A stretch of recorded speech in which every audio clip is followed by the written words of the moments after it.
You're not gonna make it. No, you ain't gonna make it. You're not gonna make it, but you can. Welcome to You're Not Gonna Make It, the show where I discuss threats that may prevent you from making it. I'm Kevin. You ever ask someone what their fitness goal or what their goal with losing weight is, and they just grab their fucking side and say, I want to lose weight right here? I'm sorry, but you can't just do that unless you get liposuction. This episode is about spot reduction, which is the incorrect belief that you can lose weight in specific parts of your body, especially through focused exercise. For example, some people think they can lose stomach fat by doing crunches. I used to be this way because I was fucking stupid.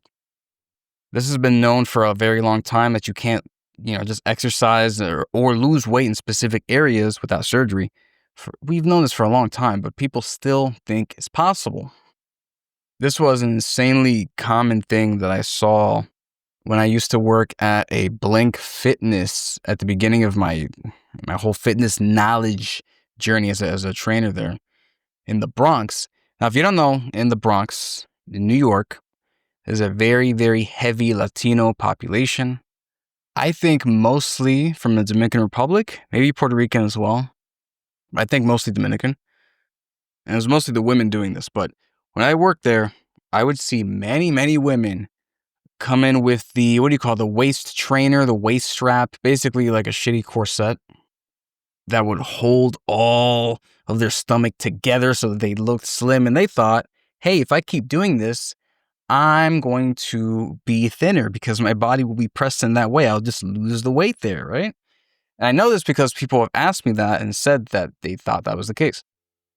I really regret early on in my helping people career, whatever you want to call it, that I was stricter with calories in the explanation of that, because there were so many people who they were going the wrong fucking way, and I tried to say, hey, how about the eating? How's that? But they weren't hearing it. Nowadays, I don't fucking...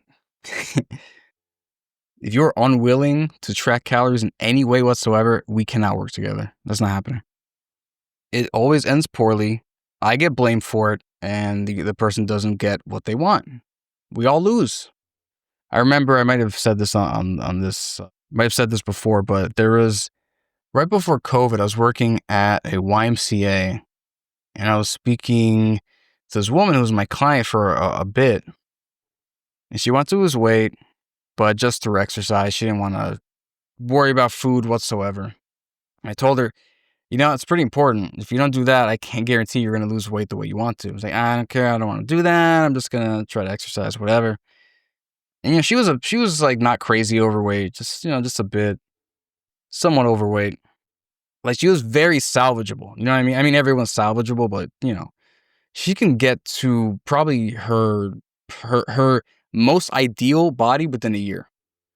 If you tracked her calories, of course. So after a couple months or so, she's like, you know what? This isn't working. In my head, I'm thinking, I knew this was coming, but, I wanted her to figure this out, I guess. Even though I warned her. She's like, I'm just going to go to Mexico, and there's a doctor I know who has these pills that can help me lose weight. And I'm thinking, oh, this is who I'm trying to convince over here. All right.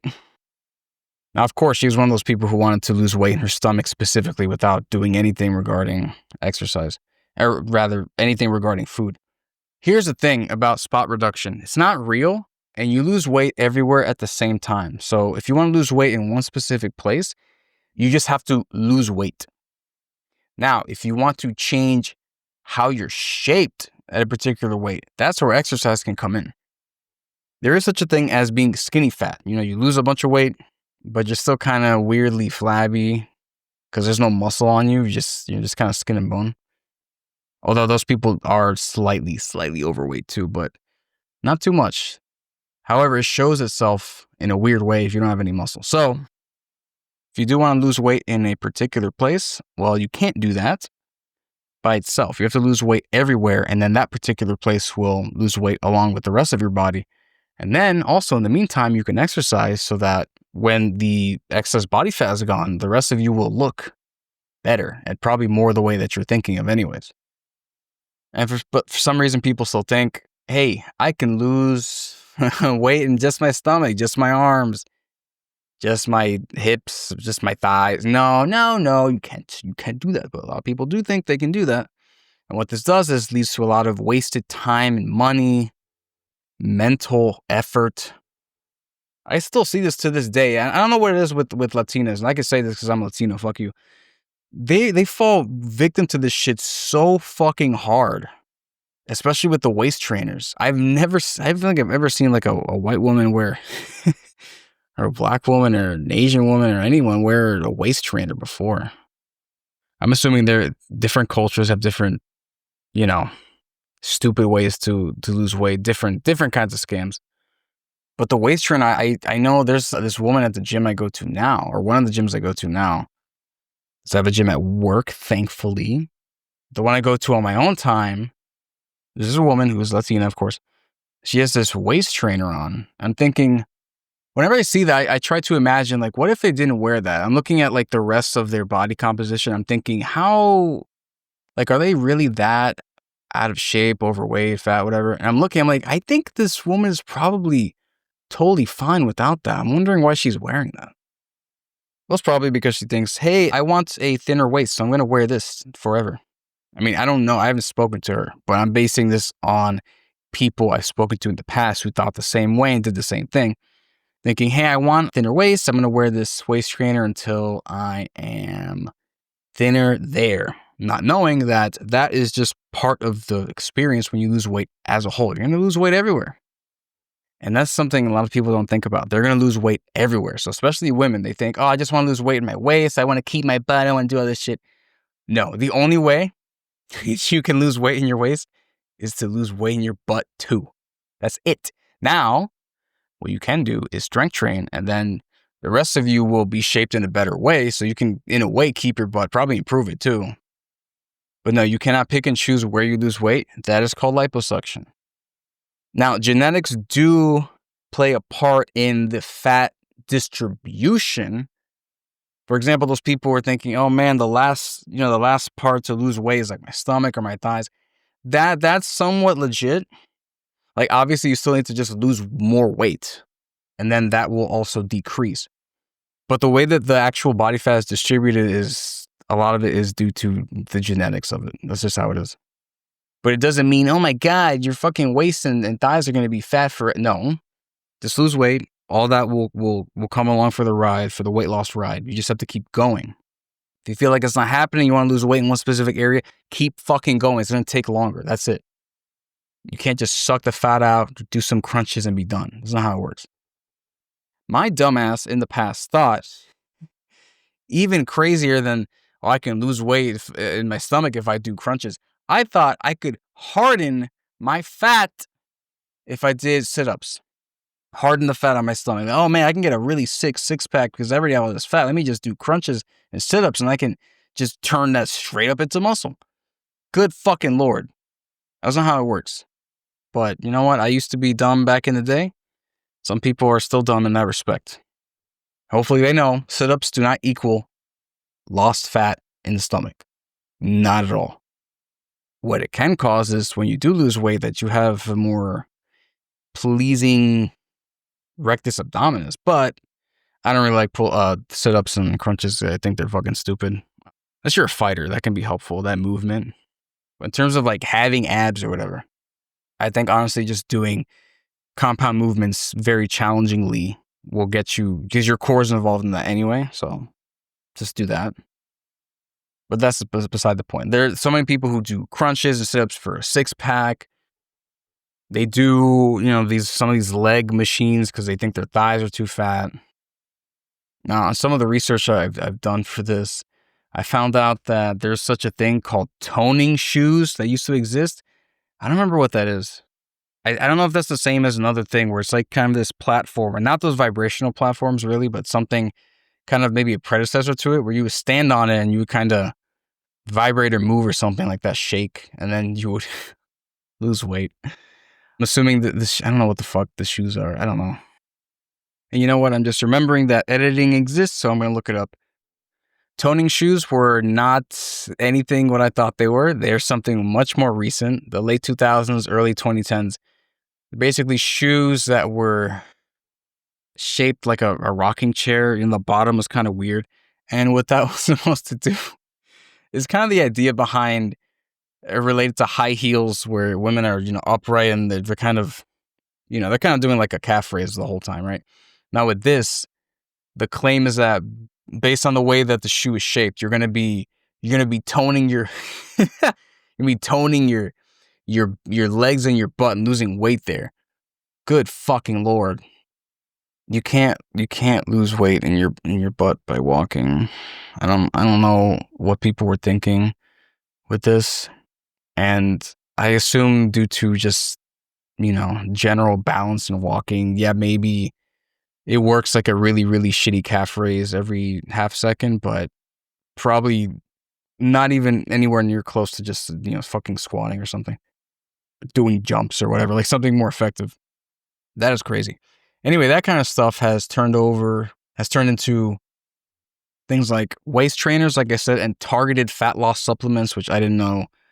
I guess I did have seen these before, but I kind of blocked that out of my mind because it was so just blatantly bullshit. I didn't feel like wasting brain space thinking about it. That's really silly. I'm assuming you take pills or powder or whatever, and then it's like, oh, yo, burn belly fat. I don't know how the fuck that works, but okay. Anyway, some people who fall for the spot reduction myth are people who have, unfortunate fat distribution spots. Those people who have that issue where the last bit of fat they lose is around the love handles, or maybe the lower stomach or thighs or something like that. And like I said, if you just keep losing weight, that will be, quote unquote, fixed as well. Some people think, oh no, I have only a problem in that area and I need to get rid of that. No, the issue is actually that you're just kind of overweight in general. Not that much, potentially, but still overweight. And you just need to lose that excess weight and then you'll be good.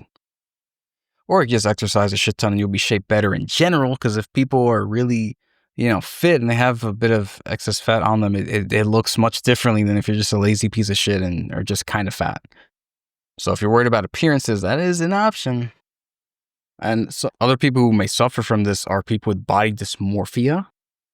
They become, obsessed with kind of fixing their body, making it as perfect as possible, getting liposuction here and there. There's actually a popular guy called Dr. Mike Israetel from Renaissance Periodization. Check on what is it, RP Strength or whatever it is on YouTube. Generally, I like his stuff.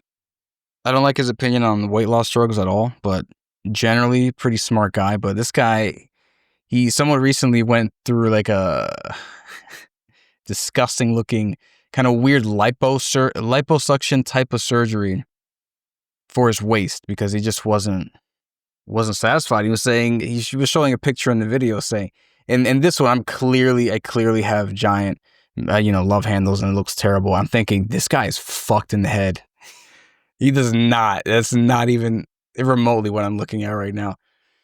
But the reason he said, oh yeah, I have, my certain fat cells or whatever. Like, he understands fitness and calorie stuff and all that stuff, right?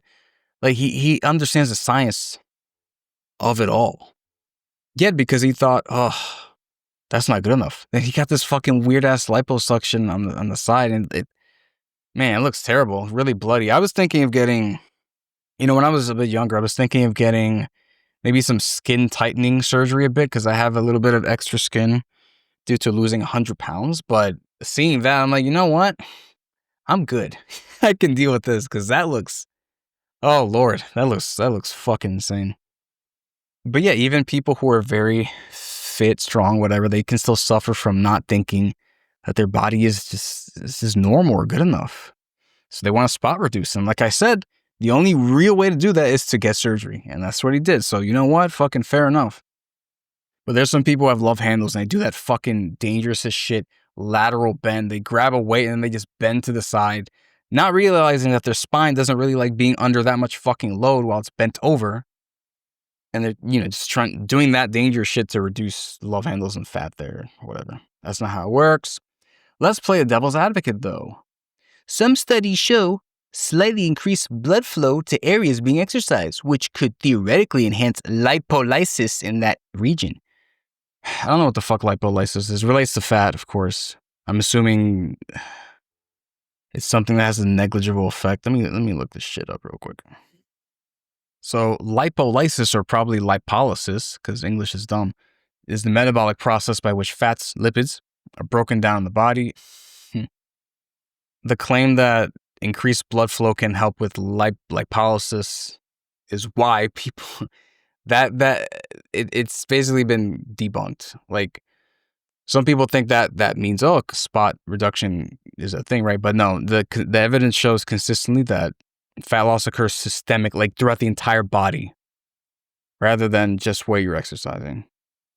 This lipolysis is about the actual, I think, if I'm reading this right, it's about the macronutrient fat, not the actual excess body weight, which is hilarious because that's something people fuck up all the time. Anyway, that devil, gone. Fuck you. Next devil. Certain hormonal conditions or medical interventions can create region-specific fat loss patterns. I am not a doctor, so I'm just gonna kind of guess at this. I'm gonna assume that some of this stuff is basically like the genetic thing where the body has, the fat deposits in different areas. So it might seem like, all these conditions or hormones are affecting the fat loss. But I am pretty sure, because of physics, if you just lost more weight, you would be good. Now, it's possible the amount of weight you've had to lose with that certain condition might create other problems. I don't know. I'm not a doctor. But you lose more weight, more of the excess weight will come off you. That's just how it is.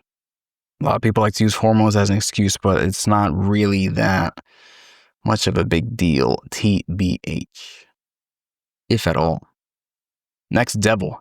Different body areas have different types of fat cells with varying metabolic properties and responses to exercise. Yeah, I think the fat cells thing is a bit different depending on your body, which may or may not influence the fat deposits, how they show up. That doesn't fucking mean that losing weight overall is not the only way that it works. So it's not. Man, some of these counter arguments are fucking stupid. Basically, no, it doesn't matter if you exercise a shit ton. It's not. Now, this might be something that confuses people. If you exercise, you gain a lot of muscle. Your body burns more calories at rest. So maybe some people think, if I just work out my legs, I'm going to lose weight. And then my legs are going to be thicker with muscle. And I lost weight overall because of the greater calorie burn at rest. And then it seems like I'm spot reducing. Yeah, maybe you can trick someone like that. But that's not how the entire process works. You lose weight everywhere. What you see once you lose the weight on your body is determined by your exercise. Okay, let's go into some stats over here. Now, to get some obvious shit out of the way, a 2013 study in the Journal of Strength and Conditioning Research found that 12 weeks, 3 months of abdominal exercises had no effect on abdominal fat or waist circumference compared to control groups.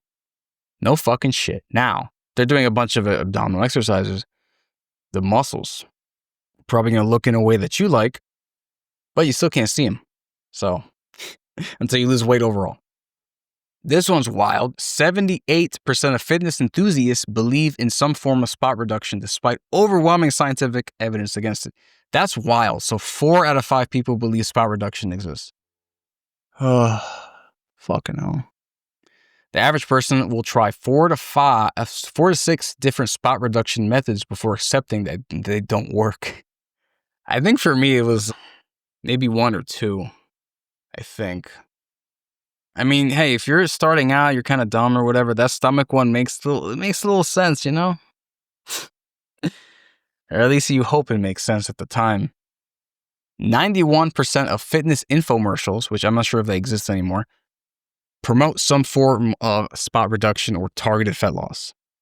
Like, you want to lose fat in your butt or blah, blah, blah. Now, those things might actually result in losing fat in your butt, but it's going to result in losing fat everywhere. So it's kind of it's misleading. Women have approximately 6 to 11% more body fat than men naturally, yet are targeted for 73% of spot reduction marketing.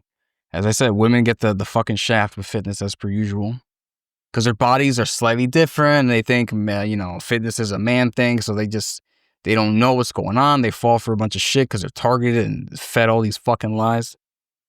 It's unfortunate. I've never seen a man with a waist trainer before. Individuals who focus on overall fat loss through, nutrition, proper nutrition, caloric deficit, and exercise lose 3.4 times more fat than those focusing on spot reduction, which makes sense. Someone's trying to focus on one little part of their body as opposed to the other person who's losing weight everywhere. I mean, one of them is going to be successful. The other is going to be sad. This one's funny. A person would need to perform about 250,000 crunches to burn 1 pound of fat through exercise alone. This is when I laugh when people say, yeah, of course you can lose weight by just exercising. Just run a marathon every day. Like, yeah, I guess you fucking could. But your life is going to be dog shit and you might die early because you're doing too much. You want to lose a pound by doing 250,000 fucking crunches.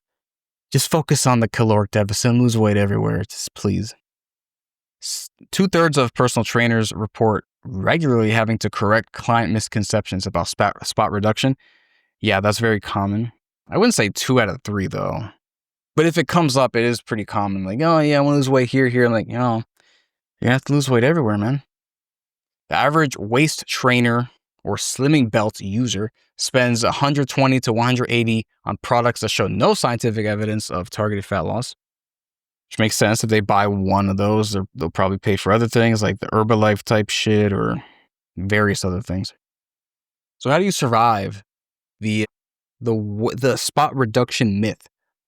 Accept the fact that your body loses weight overall gradually. That's the only thing you can do. Accept it or get liposuction.